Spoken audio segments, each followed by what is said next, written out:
I can name a few. I think kind of, certainly, people often bring up policies. Certainly, if you think about decarbonization, the supply of energy, there's specifically interconnecting renewables. So how do you permit? How do you do all the functions you need to do it safely? To do it, that's going to benefit everyone. But at the same time, how do you sort of remove bureaucracy or administrative burden or red tape that's there just because of the way things used to connect? Because this is the way we did it when we connected a coal plant or a natural gas plant.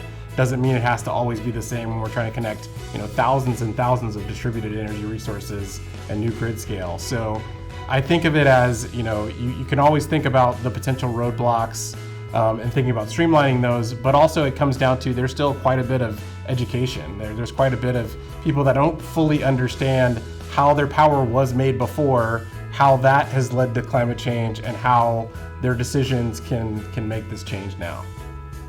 I think for me, one of the biggest challenges that we're keeping an eye on is affordability. So as we make this transition, obviously there's a cost to it, but I think affordability is really key to ensuring that our economy still thrives. Our rates are significantly lower than our neighbors, and I think all of the savings from that actually goes back into our local economy, and we don't want to stop that. And so I think affordability is something that kind of underlines everything that we're doing. Another challenge that I see is really the technology readiness, and I think our need or our desire to get to the end state quickly.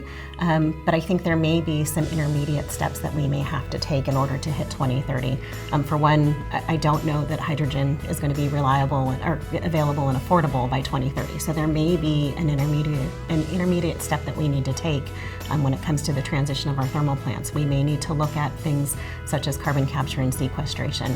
And I know here in California, there's a desire to get away from all fossil fuels, but there may be, again, in order for the betterment of the community and the environment, we may need to take that initial step of carbon capture and sequestration with an eye of moving towards hydrogen in the long run.